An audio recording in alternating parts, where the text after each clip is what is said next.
Namaste friends. In today's ComEdKey 2020 PYQs, P block element 13th to 18th group I am going to discuss, and very less number of questions were asked from this chapter in ComEdKey. So in this particular case, first you can take the screenshot of this and you can practice, then I will solve these questions in detail.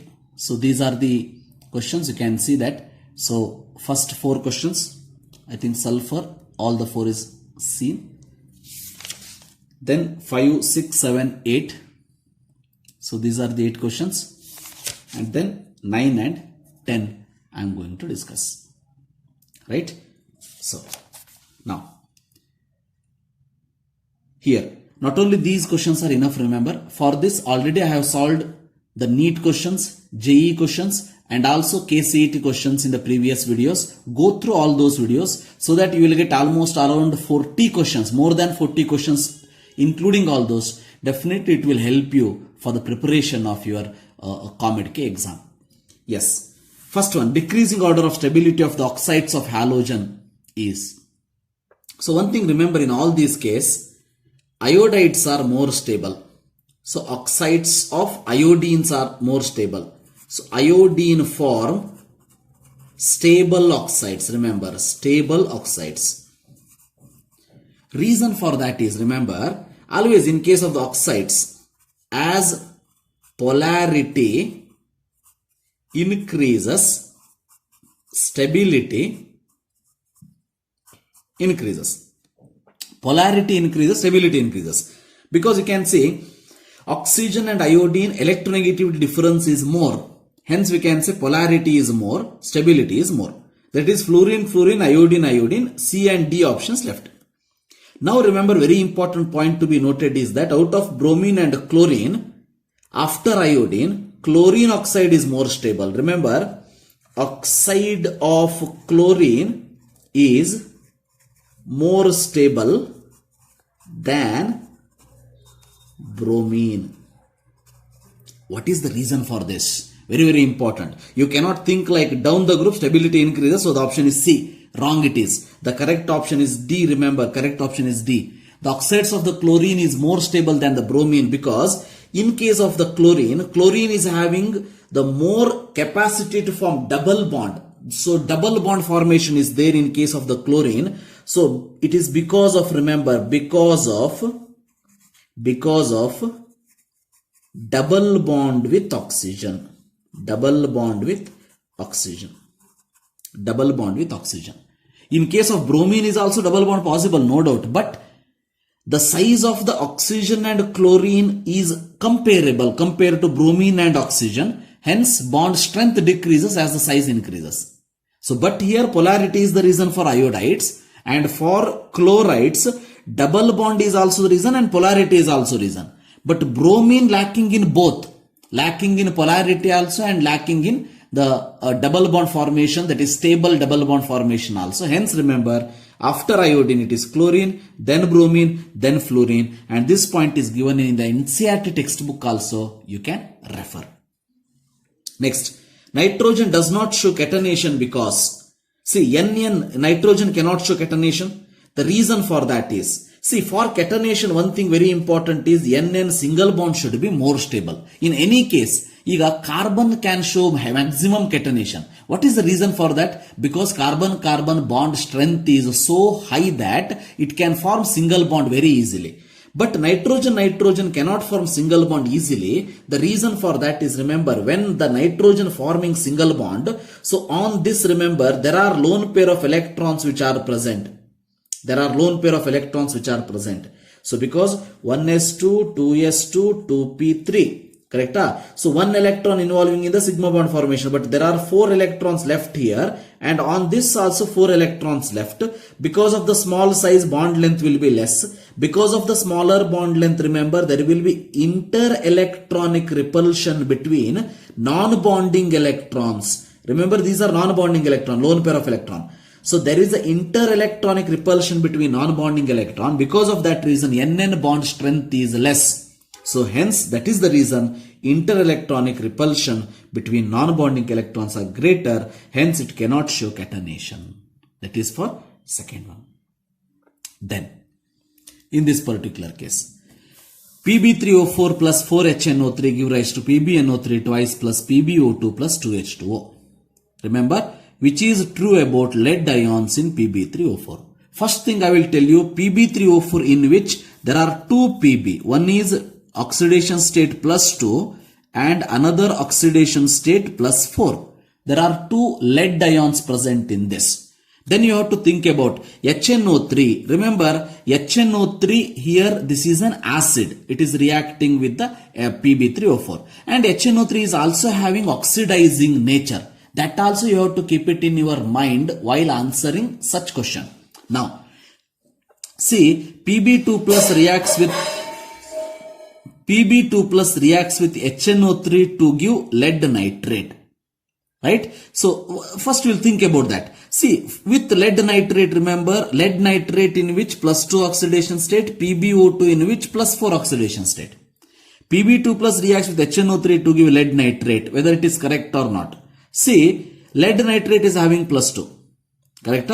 So hence definitely this statement looks to be correct. Next we will see next statement. Pb4 plus reacts with HNO3 to give lead nitrate. See, Pb4 plus oxidation state, lead nitrate, lead is plus 2. Reduction take place in presence of HNO3. Nowhere it is possible because HNO3 is oxidizing agent. Hence this statement is wrong. Pb2 plus reacts with HNO3 to give PbO2. See, Pb2 plus reacts with HNO3 to give PbO2. Possibility is there, but here it is not the answer. The reason for that is, remember, here HNO3 is only acting as an acid. It is not giving its oxidizing nature. So, here Pb2 converting into PbNO3 twice, not PbO2. Pb4 is as it is, PbO2 it is forming. So, because of that reason, remember, this statement is also wrong. Pb2 plus reacts with PbO to form PbO2. So, this is not at all correct. So, this is also wrong. Correct answer is this. Pb2 plus reacts with HNO3 to give lead nitrate. Why this statement is wrong is that, see, one lead should form PbNO3 twice, one lead should form PbO2. Correct? So, PbNO3 twice to make it, we required Pb2 plus. Here also Pb2 plus forming lead nitrate, and here also Pb plus 2 forming is plus 4. This is means Pb, where is this Pb4 plus will go. Hence remember, this statement is wrong. Pb2 plus react with HNO3 to give lead nitrate is the correct statement. So the answer for this question is A. An element belonging to chalcogen group. Remember, chalcogen is nothing but group 16 is known as chalcogen. In that the meaning chalco is nothing but ore forming element. Ore forming element. Hence most of the ores, if you see, you can observe this particular oxygen family. Oxygen, sulfur, selenium, tellurium, like that. Hence remember, chalco means ore forming. Chalcogen group is sulfur is the answer. XCF6 on complete hydrolysis gives. Remember, XCF6 complete hydrolysis gives reaction is like this. XCO3 reacts with 3 water molecule forming XCO3. So very important concept it is. So the answer for this question is C.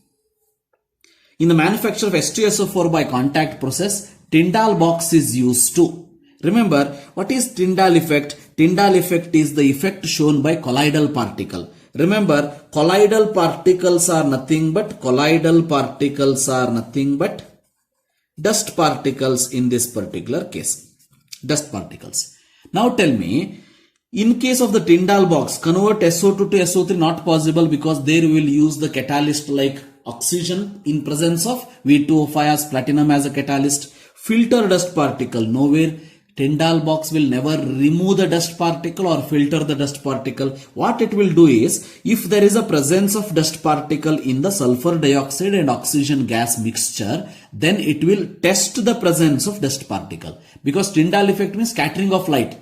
So if there is a scattering of light observed when you pass these SO2 plus O2 to the Tyndall box, through that Tyndall box, then we can say that there is a presence of dust particle. If there is no scattering, then we can say that there is no dust particles present in it. So hence, this is used to test the dust particles presence. Then, Solid A reacts with NaOH liberating a foul-smelling gas B, which spontaneously burn in air to give smoky rings A and B respectively. Remember, in this particular case, solid A reacts with NaOH to form liberating foul-smelling gas. Foul-smelling gas both H2S and PH3. H2S and PH3.